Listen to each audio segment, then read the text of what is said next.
Ambassador Spock, my senior staff.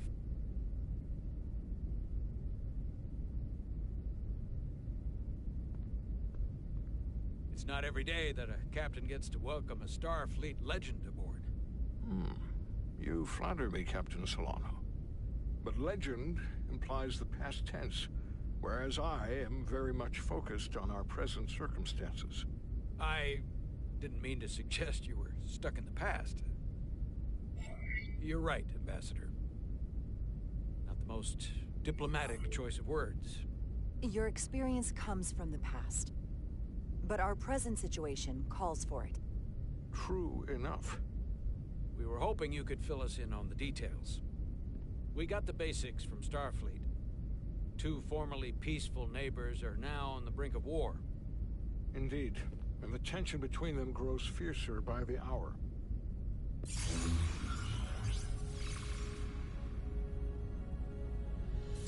Lydia and Hotari.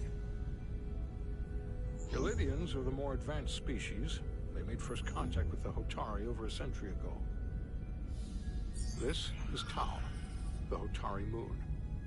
It is rich in dilithium, and for decades, the Hotari and the Illydians have shared a mining operation there. The Illydians provide the technological resources, while the Hotari have served as the labor force. The stability of that arrangement was the source of their peace, until recently. The Hotari have suddenly and forcefully seized control of the mining operations and expelled the Illydians from their system. That is the official story, as told by the Hotari when they requested Federation mediation. But the details remain scant. Communications between all parties have been limited by the ionic interference. Have the Illydians retaliated against the Hotari? Or taken any action against them? Surprisingly, they have not yet responded in kind. They were open to a Federation presence, but it is unlikely the relatively primitive Hotari forces would stand a chance against the Illydian fleet in open war. Left unchecked, this conflict will result in more bloodshed, which is what we are here to prevent. And the dilithium trade hangs in the balance. Clearly the Hotari have been exploited in this relationship. Maybe we can persuade them peace is the more profitable alternative for everyone. They both profited from the mines. And for the Hotari, something is better than nothing. Peace is our objective after all. That is correct. We can call it profitable or mutually beneficial, but at the end of the day, the Hotari are still being exploited for their own resources. True peace is not merely the absence of war. And as such, this conflict will surely come again. Neither the Illydians or the Hotari are members of the Federation, so we can't make them do anything. There is an additional complicating factor I should mention. In the past, the Federation has relied on the Illydians as a source of dilithium. That certainly changes things. Federation sources its dilithium from a lot of places. Yeah, and this is one of them. So we've already played a part in this. Unfortunately, that is indeed the case, Commander Rydick. We're morally obligated to make this right. Hold on. Our only obligation is to negotiate the peaceful resolution of this conflict. Given the Federation's involvement in the Illydian dilithium trade, Captain Solano and I must make every effort to appear neutral in these negotiations. What worries me is if this whole thing unravels, and we're at the mercy of the storm at less than full strength. We can't let it come to that. Considering what the ion storm has done to our ship, and the Ambassador's shuttle, we have to assume the Illydian fleet has had problems with it as well. This recent surge in the energy disturbance temporarily levels the playing field. Commander Westbrook is correct. The energy anomalies around the Hotari systems have been noted in the past. That may answer why the Hotari were able to strike back after so long. They finally had an opportunity, and they took it. That would also explain the Illydians' restraint. And reason to learn as much about the energy anomaly as we can while we are here. We do not want to be caught at a disadvantage of our own. So so I trust we understand our circumstances. We're operating on a strict timetable here, and we're going to be leaving for the negotiations shortly. Commander Westbrook, I want you to leverage our systems to investigate the anomaly from here while we're gone. Aye, Captain. Thank you all. Dismissed.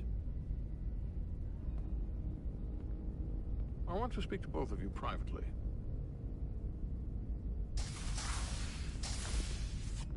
Ambassador Spock, I'd like to make a formal introduction. My first officer, Commander Jara Rydek. Commander, as you are aware, there are limits to what Captain Solano and I can do in our official capacity as representatives of the Federation. But someone in an unofficial capacity, your first officer, for example, would not be bound by those restrictions. Commander Rydek could ingratiate herself to certain parties behind the scenes, where they may be more candid in revealing information that could lead to a resolution. She certainly goes her own way. I'm perfectly happy to work outside the lines. And by extension, you will be doing your duty, Commander. Just not too far outside the lines. Well, I hope Commander Rydek will have more luck finding out what really happened than we will through official diplomatic channels. The fate of the negotiations, the interests of the Federation, and the prospect for peace will very well depend on it.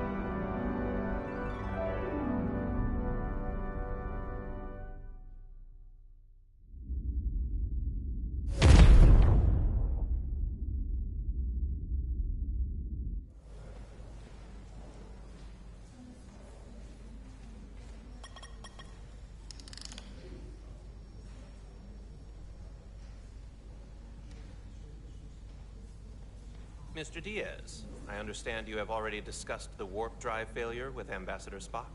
I have. It is imperative that the Ambassador's shuttle be flight ready. I need you both to ascertain the root cause of the system failures he encountered. I'm surprised, Commander. I thought you would have wanted to work on Ambassador Spock's shuttle yourself. I respect the Ambassador and his many accomplishments, but I do not derive any satisfaction from interacting with his shuttle as if it were somehow transubstantiated through its association with him.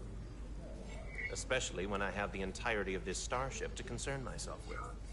When you look at it logically, yes, it is just a shuttle. No different than any of the others. There is plenty that is different about it, and that is what you are to investigate. But please limit your findings to observable scientific phenomena. We'll try to restrain ourselves. Then I will leave you to it. Make note of any abnormalities in your report. Carry on. It seems like he's warming up to us. Yeah.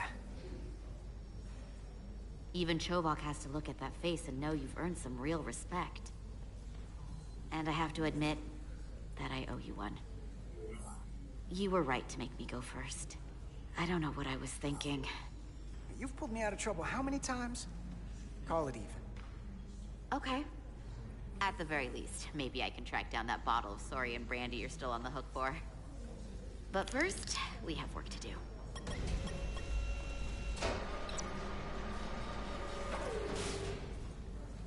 Ready to go? All set. Let's run the diagnostic.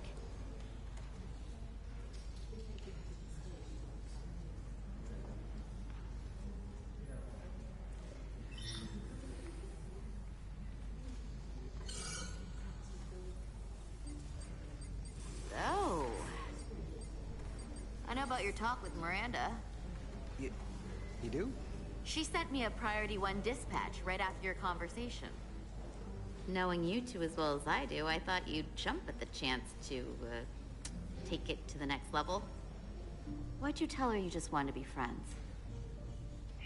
I was surprised to hear that. I mean, we already know you like her. Because I do think we should just stay friends. I don't want to do anything to mess that up. Fair enough. I get it. And a direct, honest answer is gonna make it a lot easier to stay friends. Just, when you see her, don't make a big deal of it, and I'll be there to smooth things over. Is that thing done? Yeah, it's wrapping up. Let's see. The relays along the primary EPS are blown. The backup relays are all intact. An EPS overload from the warp drive could cause that. But how did the shuttle end up dead in the water? Huh. Well, maybe the ship's data recorder can tell us something.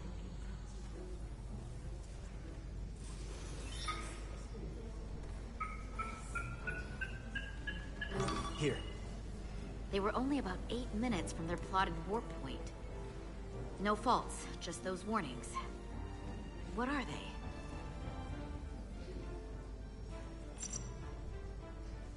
There was a complete warp cascade failure. Wow. They're lucky the shuttle didn't turn inside out. Makes me think the computer panicked on the warp field equation. The warp field became inverted suddenly. I've seen this happen when the center warp coil cracks. A cracked warp coil throws a fault code. Still, we should take a look.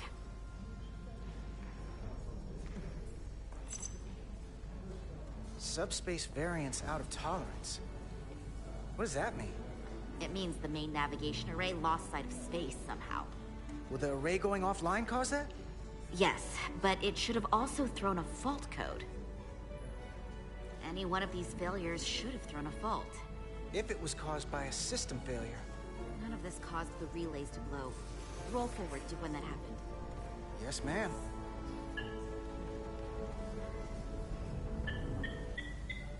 So here, they take a moment to get their bearings and they attempt to re-engage the warp drive. There. That's the relays blowing.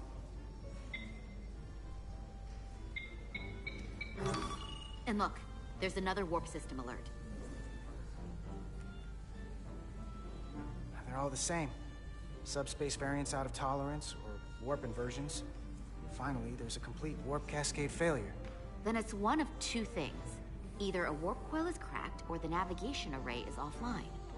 That makes sense. Divide and conquer.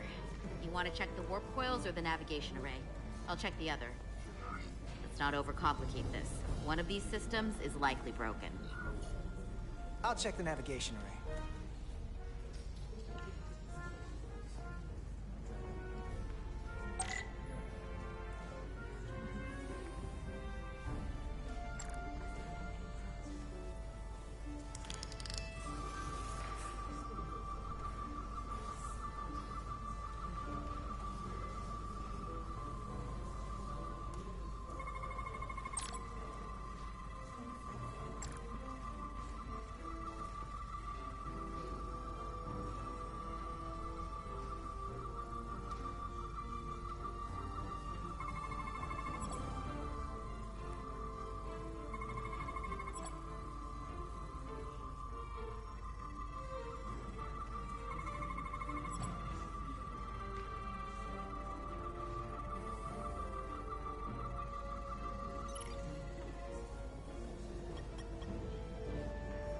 Navigation array checks out, so it must be a coil. Except it's not. Checked and double-checked. Well, the readings don't lie. Here comes the security detail for the way team.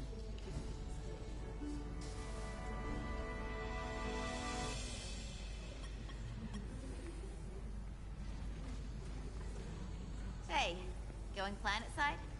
Yep, as soon as the negotiating team comes down from the bridge. Apparently, we don't get to leave just because I'm ready. Should be an interesting ride down to the surface.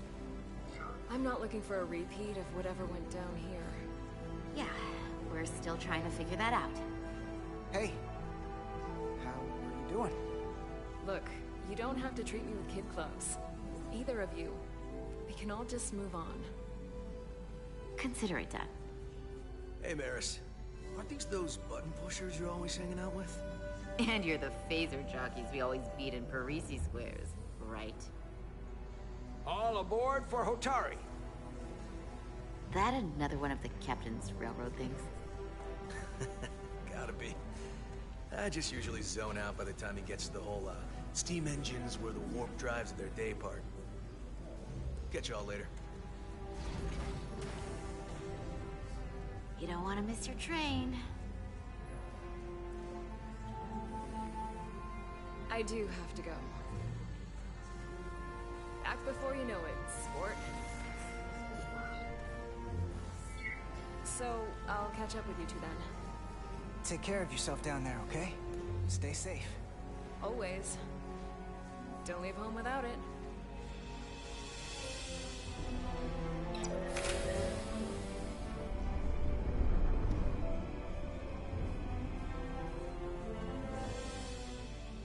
That went well enough. It'll be fine. All right, where were we? So, the warp coils in the navigation array are fine, but the nav computer doesn't seem to think so. I'm out of ideas short of field stripping the shuttle from bow to stern. You wanna take this out of the shuttle and throw it on the bench? Oh, real hands-on maintenance. I like it. Okay, the nav computer is patched into the ship. The ship's computer can double-check our work. If the shuttle's nav computer's putting out false data, we'll know it. Let's run through the shuttle's logs again. Running now.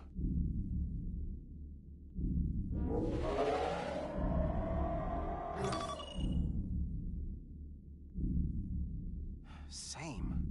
Warp field inversion and a cascade failure. However, the Resolute computer doesn't show the same subspace variance. We're in the same conditions that the shuttle was in when it failed. Why wouldn't the ship's computer get a matching result? What if the subspace variance was a momentary occurrence? That's a possibility, and it would explain why the simulation under our current sensor readings failed to reproduce the issue. But a subspace anomaly strong enough to cause a warp field collapse would leave graviton ripples for days. Let's run with the momentary subspace variance theory for now. Roll forward to the shuttle's attempt to re-engage the warp drive. We need the conditions of space around the shuttle at the moment of warp failure. Resuming simulation.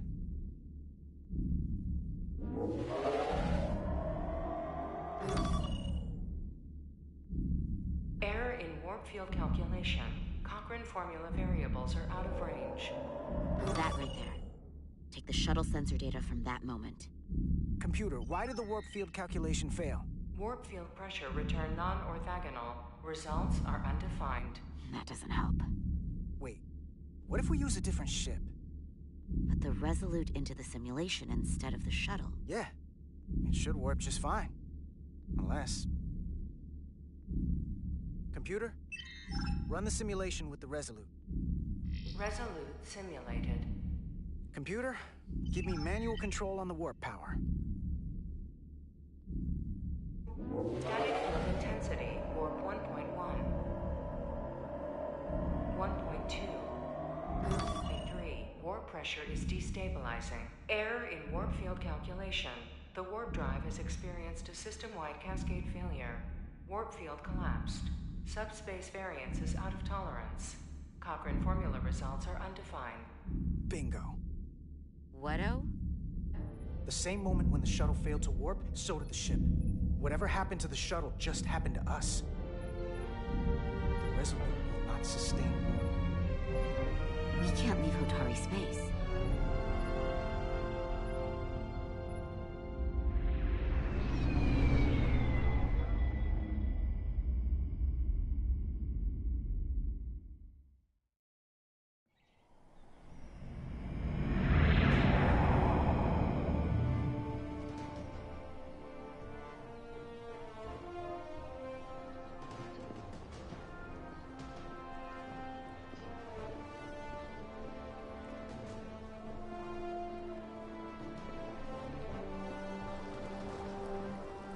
Ambassador Spock, Captain Solano, welcome to Hotari.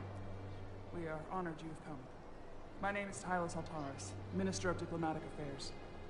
The honor is ours, and this is Commander Jara Rydick, first officer aboard the USS Resolute. You'll find she has a keen mind, and unique insight into the dynamics between the Hotari and the Illydians. We are honored to be here, as representatives of the Federation. I'm so glad. These must be the representatives of the mighty Federation. The reigning authority in the galaxy. Or so we've been led to believe. Whether that's true or not remains to be seen. But, either way, we're grateful you've made the time to come to our little corner of the universe. And you are?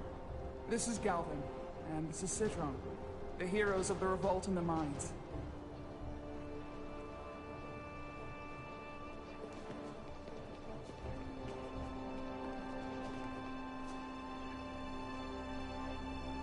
Let's hope this is the last time we ever have to come here.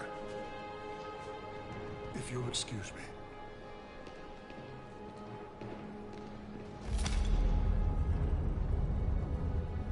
I think we're about to begin.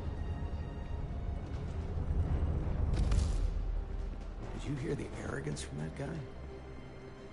I don't know what we're walking into here, but that guy was something.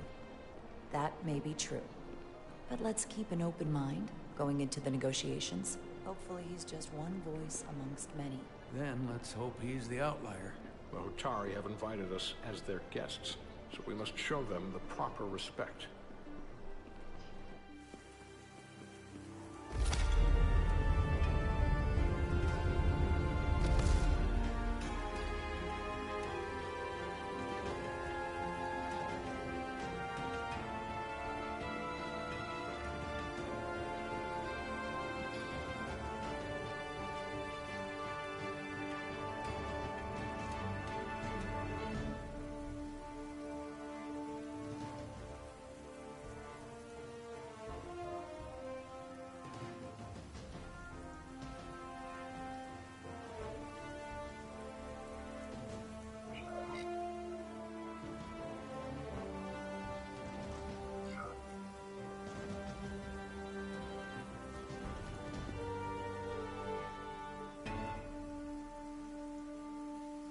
Ambassador Spock, welcome to Hotari Prime.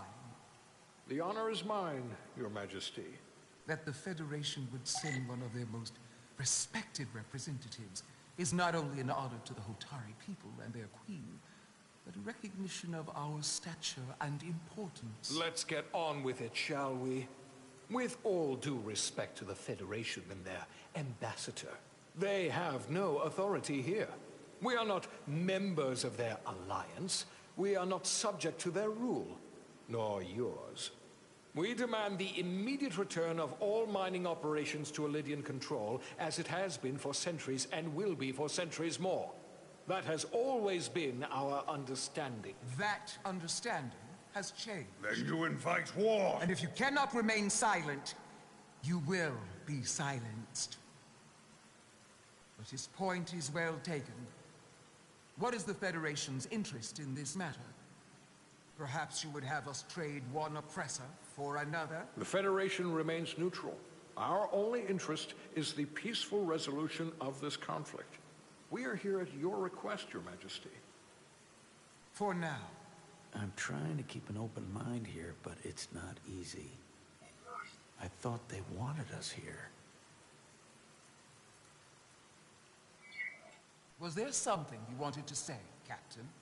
Oh, no. My apologies. And what about the Kobliard? She's not part She of... can speak for herself, can't she? Then let her.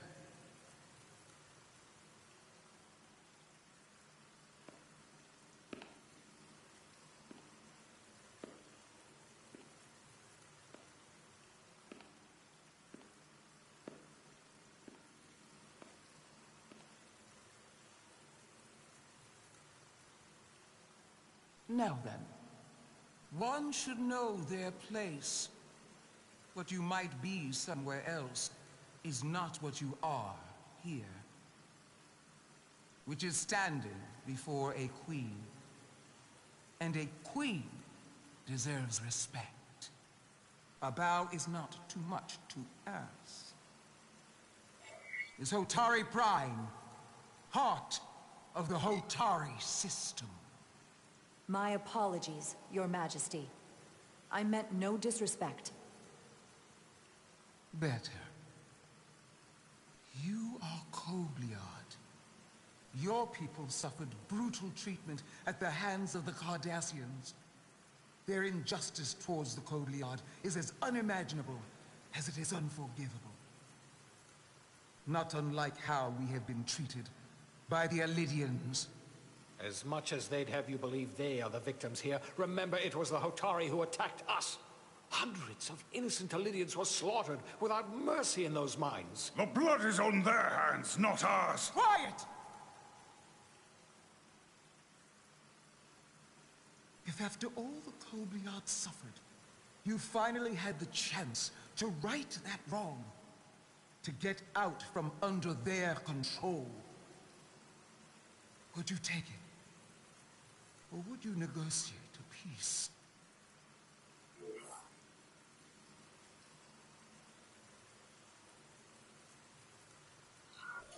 There is no remedy for what the Kobliad suffered. And I fear who we might have become in pursuit of it. There is no justice if the oppressed become the oppressor. So I would willingly accept a peaceful resolution if it were offered. That is the real opportunity. You may be right. Unfortunately, that was not the case, was it? No, it was not. Peace is often elusive to those who need it most. The Federation is the most powerful, most advanced alliance in the galaxy. It's widely known we have an abundance of dilithium in our mines. And it's in your interest to secure a steady supply. Your Majesty, if I may. Ambassador Spock would have us believe you're here as a neutral party in the interest of peace. So why are you really here? I want the truth, not your Federation rhetoric. As Ambassador Spock has said, we've come seeking a peaceful resolution to this conflict, and have no interest in your dilithium. I'm not nearly as naive as you must think. The Federation has done business with the Illydians for decades, which makes me question your motives. What they haven't said, but cannot deny, is a simple truth. The dilithium trade would not and will no longer exist without Illydian involvement.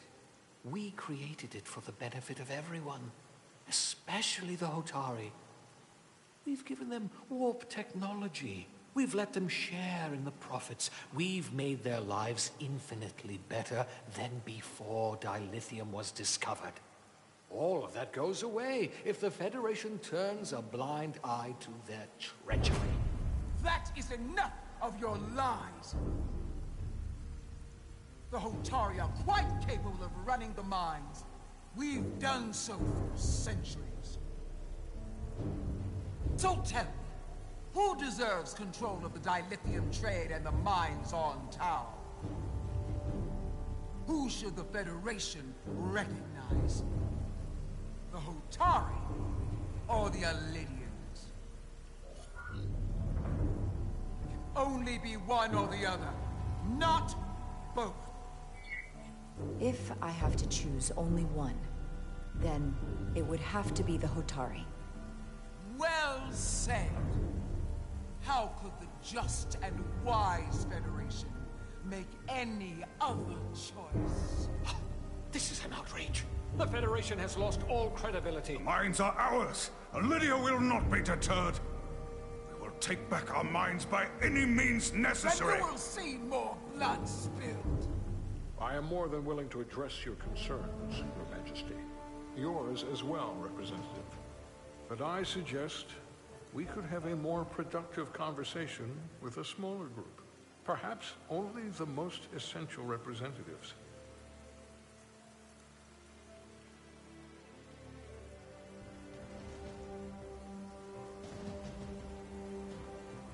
I suppose there is some sense to that.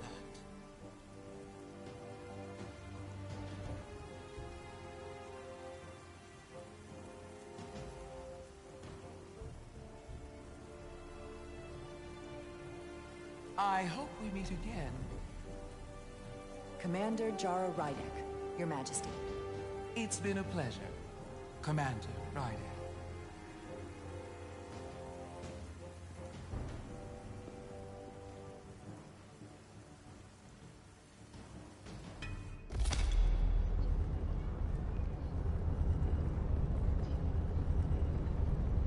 Spock and I will cover everything on the diplomatic front. You make nice with the locals and see if you can get some answers. We need to find out why the Hotari are so willing to risk war. What happened in those mines?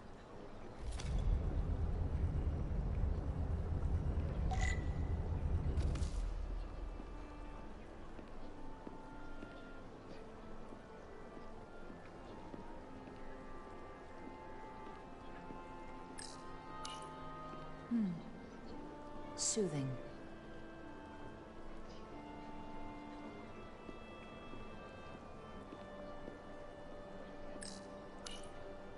Commander, I'm glad you've chosen to side with the Hotari.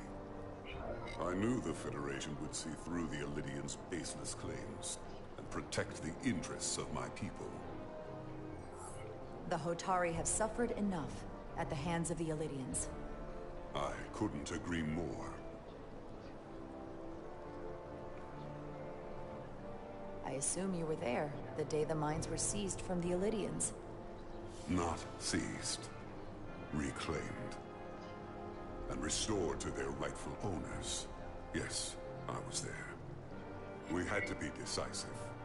Before the Illidians could even realize their worst nightmares upon them. Did you have help from someone else? Hotari stands alone against the Illidian forces. We don't need help from anyone. They respect one thing above all else, and that is force. The greater the force, the more certain the outcome. Any talk of making peace is just that, and worth little without the strength to secure it. Which makes me wonder about your ship, the Resolute. Undoubtedly the Federation's finest warship. Ready to contend with anything the Illidians might have in store. Or is that not true? Maybe I've misjudged it. I wouldn't say state-of-the-art, but the Resolute is plenty capable and can hold its own against just about anything. Let's hope so. Because at the moment, it's the only thing preventing them from wiping us off the map. Sidron. A pleasure meeting you, Commander. I'm sure we'll cross paths again.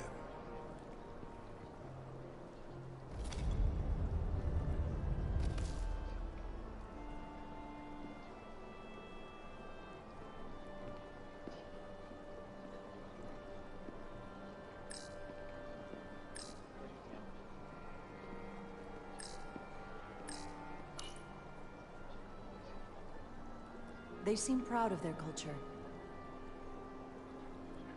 Pride can lead to rash action.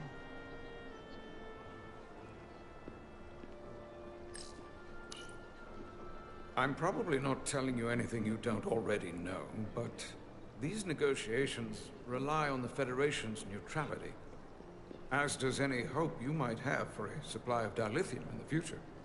So, why you would choose to side with the Hotari escapes me. Without Illidian involvement, there is no dilithium trade. But clearly, you weren't aware. Of all my concerns, dilithium is not one of them. I could care less about securing a supply, now or in the future. I'd be curious to know if the rest of the Federation shares your indifference. Major Solid Arminta, Special Attaché, Illidian Armed Forces. Pleasure to meet you, Commander. I have my issues with the Hotari, but I have to give them some credit. They know how to seize an opportunity. Inciting an uprising the same day as a massive, once-in-a-lifetime ion storm. Our assumption was that this storm was just an anomaly. Yes, a very convenient anomaly. At least that was what we were told. Of course, I wasn't there. But who am I to say otherwise? You sound skeptical. Well, the official story is that it was the storm that enabled the revolt. How else do a bunch of unarmed, unorganized miners seize control of an entire moon, much less thousands of mines? But I've talked to people who were there. They tell a different story. They say they're lucky to have escaped with their lives. That it was more than just the storm. That somehow the miners were able to harness the energy from the storm. I know it sounds crazy. I'm not even sure I believe it myself. But that's what they said. You just answered your own question. How do a group of miners do something that in theory can't be done? That's how. Harnessing the storm. But even if it's true, how does that even happen? You tell me.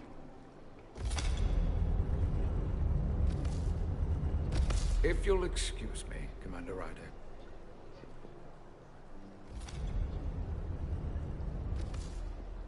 Commander, if I could have a quick word with you. Of course. I'm encouraged to see the Federation supporting my people. I'm afraid of what might happen without your help. I'm glad to hear it. I just hope you're not the only one who feels that way. I apologize for that. These are unusual times, to say the least. Much is changing. I saw you speaking with the Elydian. I'm sure they're painting themselves as the victims. The Elydians are under the impression the Hotari are somehow the cause of the Ion Storm. Which I'm sure they attribute to our lack of experience or sheer inferiority. But we are as much the victims of this horrific storm as they are. For the first time in our history, the Hotari have the upper hand. We see ourselves as strong instead of downtrodden.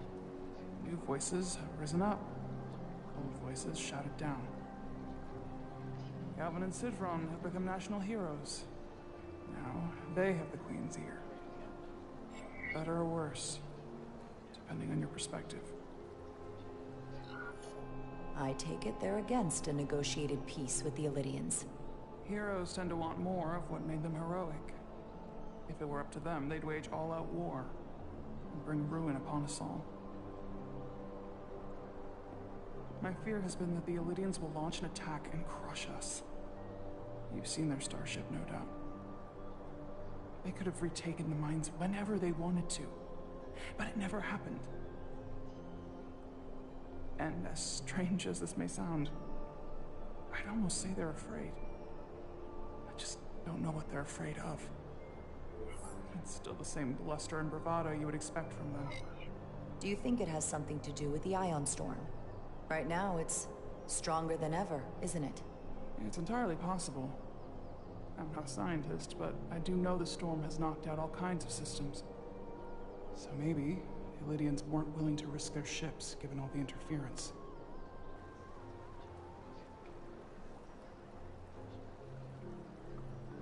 Since the day of the revolt, Galvin has seized control of the mines and restricted all access. No one's allowed without his personal authorization. And they've taken over a section of the palace with just as much secrecy and security. I'm told it could be something they brought back from the mines. I've made inquiries, but everyone pretends it doesn't exist.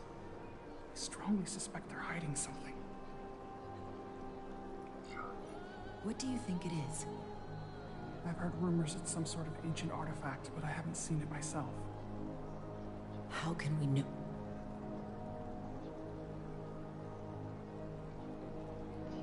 I'd better see what's happening. Do you think you can find out what they're hiding? I need to see proof of something before I can make my case to the Federation. I can try, but even if I found it, I might not know what to make of it. Take this. You can use it to capture whatever you find, and then send it to me.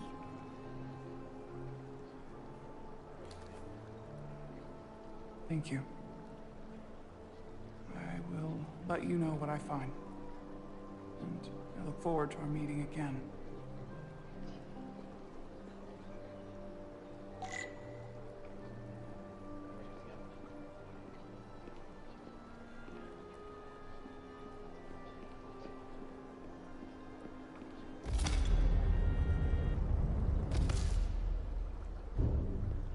Well, that was a disaster. What happened? The Hotari refused to concede anything, so the Elydians stormed out. The Hotari did not invite us here as peacekeepers. I hope your efforts were more fruitful than ours.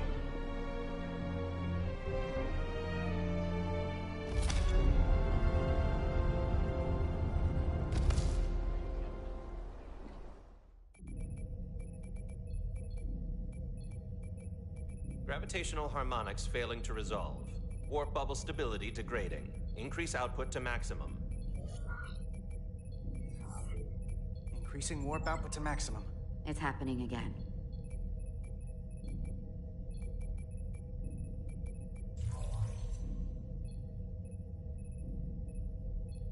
is evident that presently, the Resolute cannot achieve warp propulsion. Since our diagnostics rule out any problems with our warp systems or anything about the ship, the problem appears to be the fabric of space itself. Space itself? You're saying something about this region of space prevents warp travel? Prevents it, or can't sustain it. However improbable, that appears to be the case. The storm didn't stop us from leaving space dock and traveling here. But could it still be causing this interference with warp travel? We must follow sound investigatory principles. Do not let an assumed conclusion drive your analysis. Sometimes we need a little inspired thinking, Mr. Chovak. Captain Solano is on his way back from the negotiations, and I want to have some answers for him when he gets here. Indeed. Given the facts at hand, we may be able to deploy subspace probes around the ship to construct a clear picture of the phenomenon. Around the ship. I'll prep a shuttle.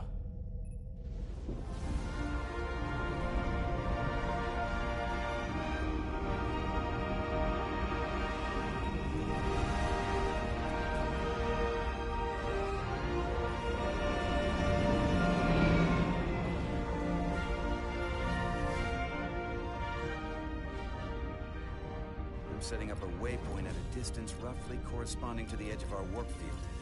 When we get there, I'll deploy the first probe.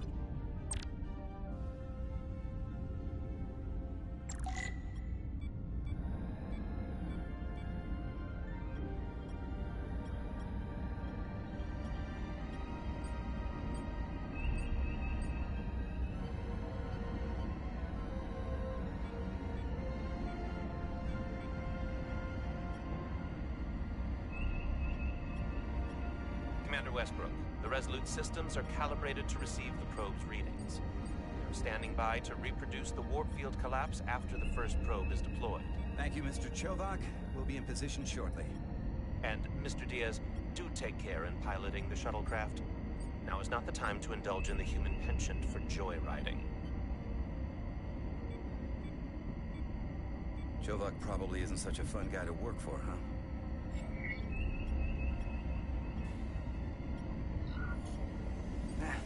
I just don't take it personally. At least I try not to. That's a very mature answer. Shows a positive attitude on your part. Remind me of it when I start complaining to you about the ship's new first officer.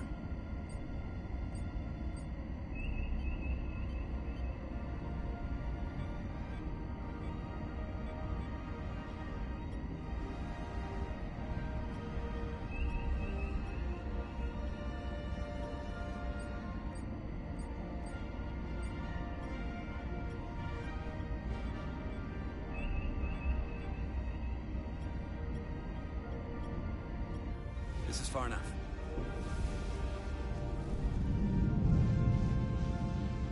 Transporting the first probe into position.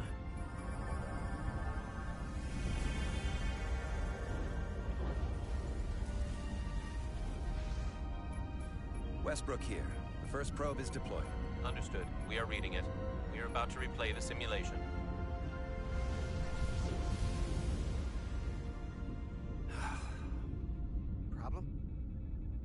Just can't get a handle on her. Commander Rydek. She rejected my plan to use a deflector pulse against the storm surge. But on the other, she did listen to my advice and use the whole polarity trick to get you through that excursion alive. I'm not saying there's anything wrong with the new XO. I'm sure she's a fine officer, even if we don't see eye to eye. But she didn't go through what the rest of us did. You know that. And it's hard to figure out why she'd be the one Solano chose instead of, well, one of us. I've heard some good things. You should at least give her a chance. I'll take that under advisement. Test is running. Warp field collapse in 3, 2, 1, mark.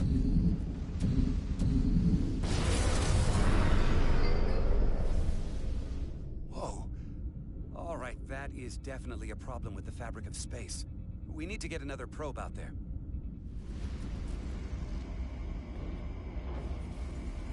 With 2 points of data, the Resolute and the probe, we've managed to get an interference pattern. I'm setting a waypoint to a particularly strong area of interference. We'll deploy the second probe there.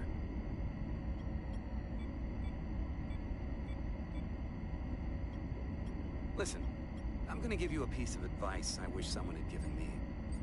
Make sure you're never just one thing. Don't get so focused on what's in front of your face that you lose sight of the big picture. Before Rydex showed up, the captain pulled me into his ready room and told me he didn't think I had the people skills to be first officer. What a load of crap. I mean, if he'd said that about Chovak, sure. Is that why you're being so friendly to me? Politics? That would be clever, but I think you give me more credit than the captain does. You're all right, Diaz. And you've got potential. You're a capable engineer. You're good in the field. Keep up the good work. Who knows?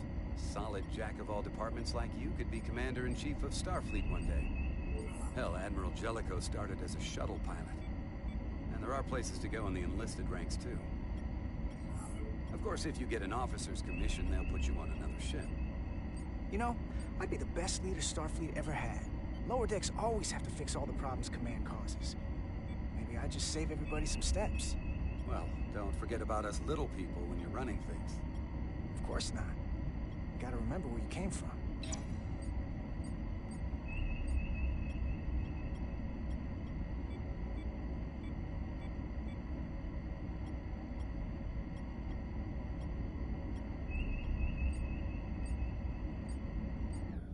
Here. This is close enough. Stop the engines. Deploying the probe. Westbrook to Commander Chovak. We're ready for another sampling of data. Very good. Running the simulation again. Warp field collapse in 3, 2, 1. There it is again. I saw it. It seems to be directional. Well, what about the scans? Anything?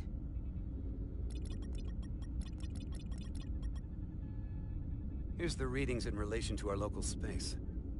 We've got the Resolute, Otari Prime, and the probes. All this interference is overloading the sensor buffers. We're gonna have to triangulate the sensors manually.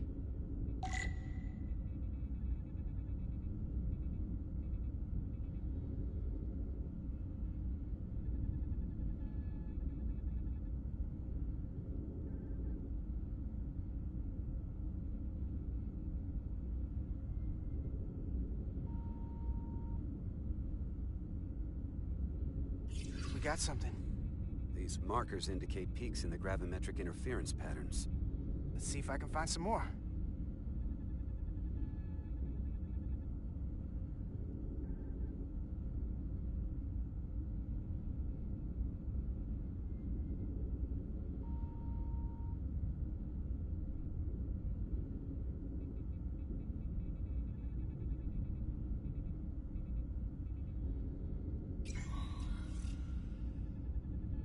Hold up.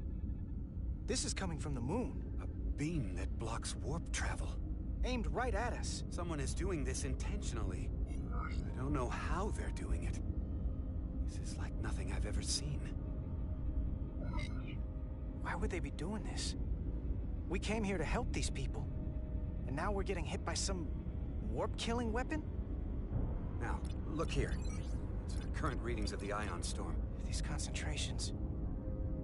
line up with the interference pattern. The storm and this beam, they're coming from the same place. Carter, whatever petty local conflict brought us here, it's just a small part of something much bigger.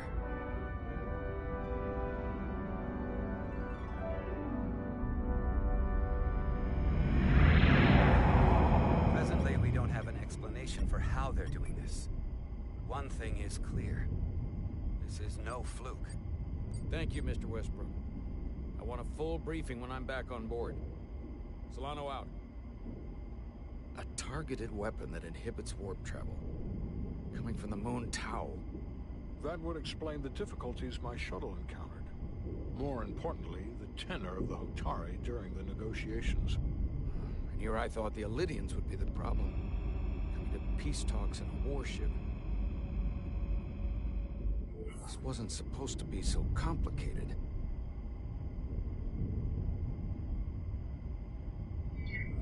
I don't know why the Hotari wanted us here.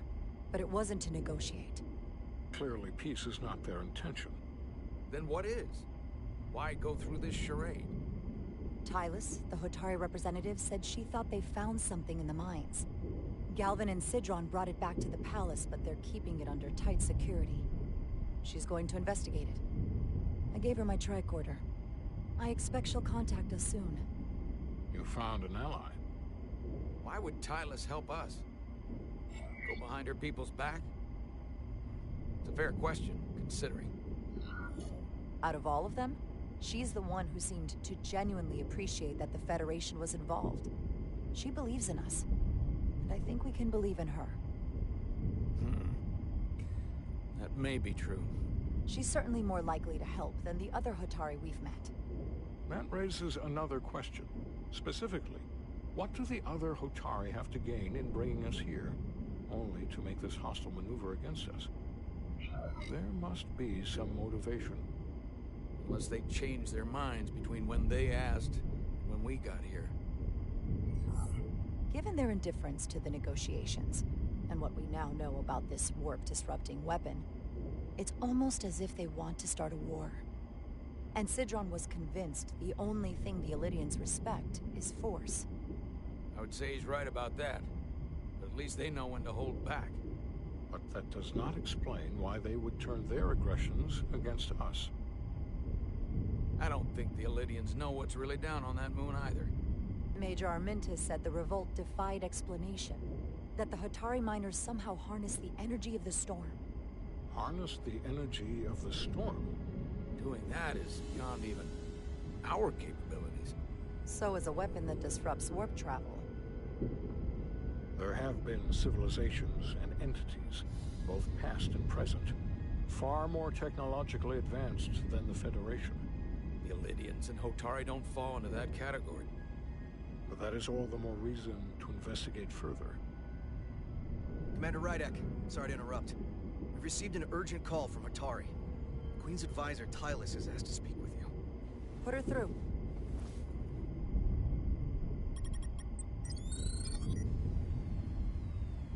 Galvin and Sidron are still with the Queen. I've enlisted help to gain access to the room they have under guard. I don't have much time. I'm not supposed to leave my post. It's only for a moment. I so appreciate your help.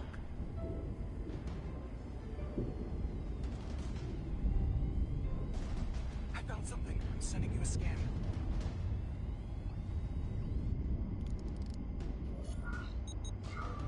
Got it.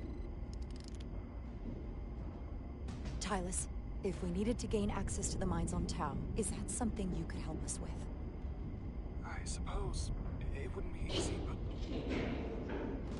I have to go. Tylus. Can we reconnect? Sorry, Captain. We've lost all contact. We can only hope she escaped without harm. It was hard to tell. I'm the one who got her into this. If something happens to her, it's my fault. She's one of the Queen's closest advisors. I'm sure she'll be fine.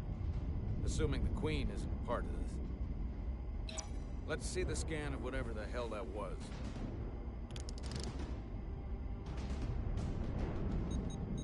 Tylus suspects this came from the mines on Tau. It appears to be of ancient origin, but the markings are unfamiliar. We can run a full analysis when we get back to the residence. If this came from the mines, but it might be the key to how they got the upper hand against the Illidians. Then we have to go into the mines. The Federation would not allow that. We were, after all, sent here to be a neutral party in a peace negotiation. However, we could demonstrate that the Hotari have acted in bad faith, which would enable us to investigate the mines on Tau with full justification. But of course, we would need conclusive proof before taking action. Otherwise, it could put us in a difficult position. Whatever this artifact is may be proof enough. At least to satisfy the Federation. Especially if we can show the Hotari are controlling the warp disruption. and targeting the Resolute. We may have a better understanding once we analyze the device. But a mission to the mines, covert or otherwise, is not out of the question. And I will handle the Federation.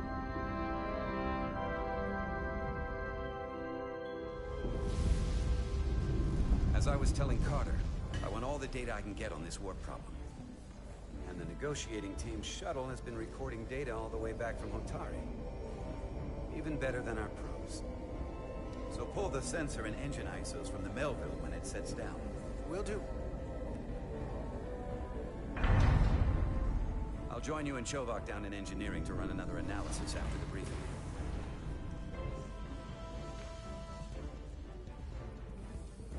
I didn't like this warp problem when we thought it was some astronomical anomaly. And I like it a hell of a lot less now that we know someone is doing it to us. How does it work? What do we even do about it? What do you say we pull these chips and find out? Took some damage on the way.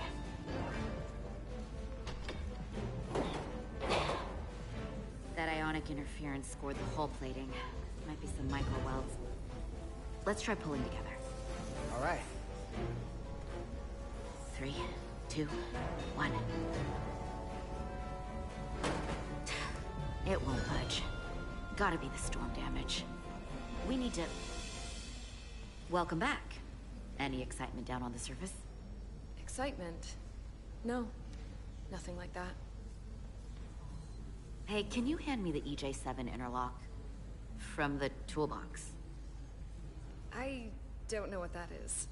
Not much use for one on a security detail, huh? Carter? Yeah, I'll get it.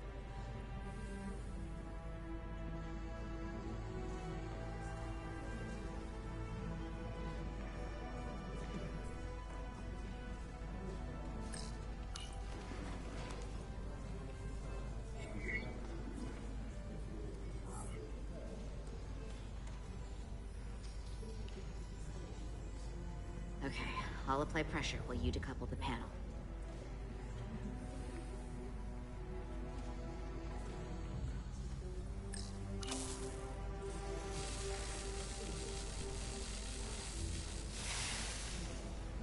Here, I'll help.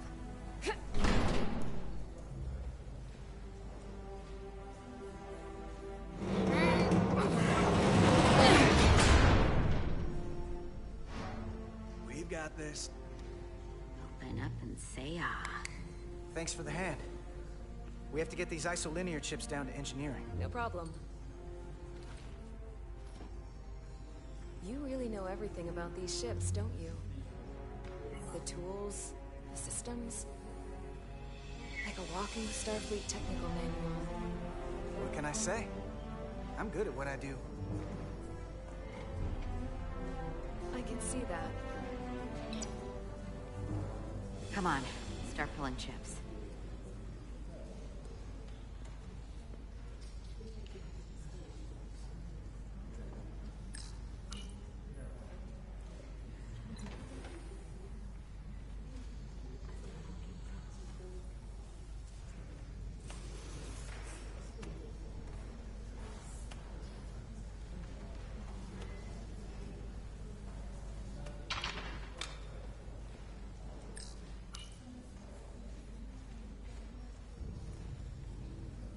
What's this?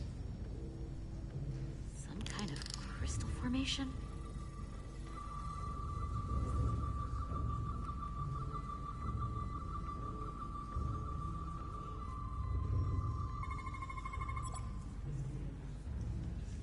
Whoa.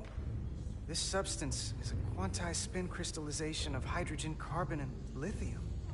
It's emitting tetrametric pulses at an interval of 3.8422 seconds. Quantized crystallization isn't natural. I mean, it's only theoretical as a means to engineer matter on a subatomic level. What's it doing in there?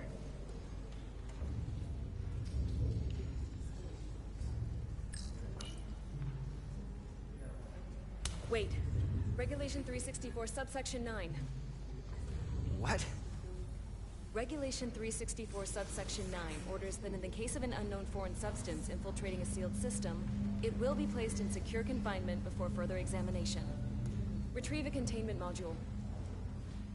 Don't you think we're more equipped to deal with whatever this is?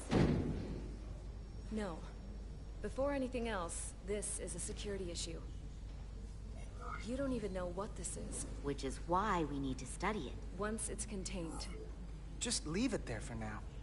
Messing around with it could be dangerous. At least until we know more. That's exactly why we need to get it to the containment lab. I can't make an exception. Not even for you two. I'm still going to report these crystals to Commander Westbrook when we send the shuttle data. And I will inform my superiors. I'm taking this just as seriously as you are. But I overheard talk about the warp disruption on the shuttle. Now these crystals? Maybe this situation is more than we can handle with just a science vessel. We could trigger a distress call, get Starfleet to send more ships. Or I could send a message to my old CO on the Adirondack. Get some combat-tested vessels. Miranda, you gotta be more careful. Someone hears that, they could think you're talking mutiny. I'm just trying to figure out how we can help. Okay, stand back.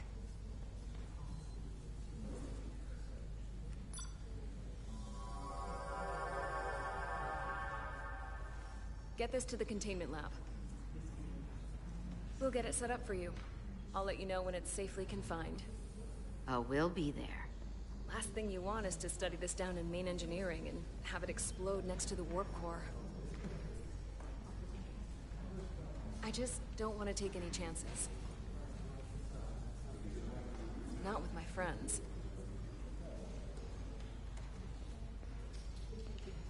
You and Miranda seem to be back to normal. But she was a little off. I think this whole situation has her spooked. Maybe she knows more than us? Or it's because this is all happening so fast? But she usually doesn't scare easy. Yeah, there was something a little off about her. Like that talk about sending a distress call? That was pretty out there. She was probably just thinking out loud. I'm sure she'll come to her senses. This mission has enough complications stacking up. Now, we'll get through it. You, me, and Miranda too. Commander Rydek was able to work behind the scenes during the negotiations and made contact with a representative from the Hotari delegation named Tylus. She mentioned an unusual artifact of unknown origin being held under tight security within the Hotari Palace, which she believes came from the mines on Tau. Now, this artifact might have a connection to the revolt, to the storm, and to the warp disruption we now know has been targeted at the Resolute. Commander Rydek, if you want to take it from here. Of course. Tylus managed to infiltrate the heavily guarded location within the palace and sent us these scans using my tricorder. It appears to be some sort of control panel, possibly connected to the warp disruption weapon originating on Tau. Of particular interest is this symbol, which we couldn't identify the origin of. The Federation database has records from a vast number of civilizations. If anyone from Starfleet has come across this before, the system should recognize it. Cross-referencing with Federation records. Displaying symbols from Federation database with a 90% probability of match or higher. Select a symbol to further analyze.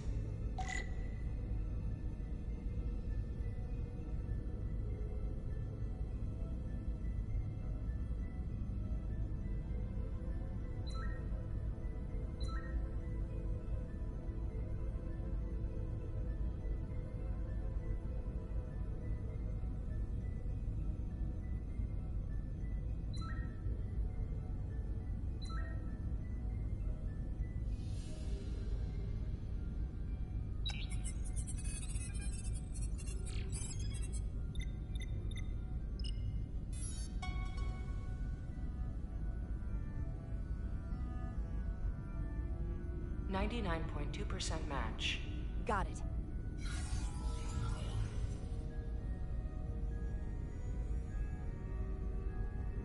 So, what are we looking at? The design and composition indicate this is a glyph associated with the ancient Tkon Empire. Their civilization collapsed over 600,000 years ago, but once spanned millions of systems with a population numbering in the trillions. Fascinating. The Tkon were once the most advanced, most powerful civilization in the galaxy. Is it possible the Hotari found Tkon technology? I wonder if they even know what they have. Our knowledge of the Tkon is limited. I have only encountered passing references to them. Actually, I've heard of the Tkon. You have? Quite impressive, Commander. Computer, summarize the Enterprise D's discovery of a Tkon outpost. On Stardate 41386.4, the USS Enterprise D, under the command of Captain Jean-Luc Picard, discovered a Tkon outpost in the Delphi Ardu system. According to the mission summary, an unbreakable energy-draining field was deployed against the Enterprise and a Ferengi ship. The Enterprise was only able to escape after negotiating their release with an entity known as Portal 6-3, Guardian of the Tkon Empire. Unbreakable energy draining field. It starts to make sense. What else is there? There's a lot here. Let's take it piece by piece. Select the aspect you wish to learn more about. Someone from the Tkon Empire is actually still around. Or at least was, 16 years ago.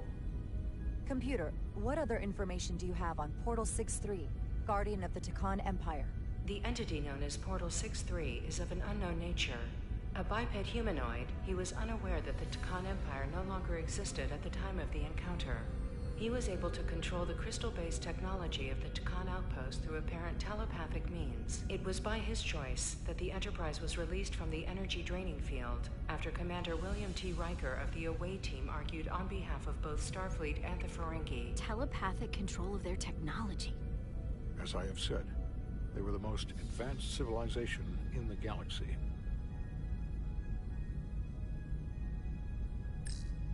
What sort of planet is Delphi Ardu 4? Delphi Ardu 4 is an M-class planet, a barren rocky world with little to no vegetation and frequent ion storms. The giant crystals that grow there absorb energy, but it is not understood how they do so. The entire Delphi Ardu system, consisting of 11 planets, was considered completely uninhabited until the encounter with Portal 6-3. Frequent ion storms. That can't just be a coincidence.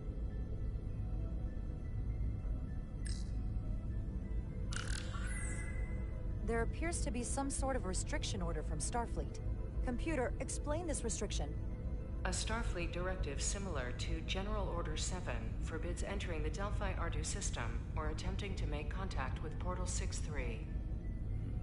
Starfleet doesn't throw up a no trespassing sign for just anybody. I suppose it makes sense considering what happened to the Enterprise D.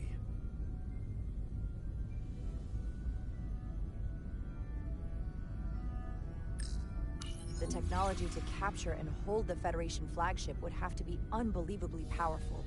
Computer, what else can you tell us about the energy-draining field the Tkon used? The Enterprise D was unable to break free on its own. The precise nature of the technology was never fully understood. Only that the crystalline technology used was beyond the comprehension of then-current Starfleet science. The engineering team found a quantized spin crystal formation in the shuttle you took to Hotari. They registered tetrametric radiation coming from it. We have Tkon technology on board right now? We might. I'll run a full analysis in the containment lab. The Illidians should have crushed the revolt. But if the Hotari have Tkon technology and can control it, I see why they're willing to negotiate peace. For all we know, this could be just the beginning. And we're up against something greater than we can imagine. There's only one way to find out. We need to see what's down there for ourselves. I might be able to help with that. We've been able to triangulate the source of the ionic interference and warp disruption to a specific mine on Tau. Engineering used the latest data from your shuttle to pinpoint its origin. There. So we know where to look. Commander Rydek's right. We need to know what's down there, what the Hotari are hiding, to better understand what we're up against, and to neutralize it if we can. Captain, embarking on a mission to the Hotari moon would not be viewed favorably by either side. However, given the circumstances, we are entirely within our rights to defend ourselves. I just want to make sure this doesn't blow up in our faces. Which is why I'm thinking of sending Commander Rydek on a covert mission to Tau. Assuming you're up to the task. It would require absolute secrecy. And obviously, it's not without risk. I'll get the away team in and out. They're in safe hands with me. Under normal circumstances, that would be the case. Given the sensitive nature of this incursion, I'm afraid you'll have to go it alone. I'm hoping Tylus can accompany you. The priority is to avoid detection. It's a calculated risk. The last thing we need is to get caught and then blamed for violating our neutrality, aggravating an already tense situation. We can't afford any mistakes, which is why I've chosen you. It's a risk we have to take. We need to know what we're up against. Agreed. And of course you'll have the full support of the Resolute throughout. We must take every precaution. Get in touch with Tylus and make the necessary arrangements as discreetly as possible. Bridge to Captain Solano. The Illidians have moved additional ships to the edge of the Hotari system. Current heading is straight for the homeworld. Understood. It would seem we no longer have the luxury of waiting. In that case, may I suggest you and I return to Hotari Prime?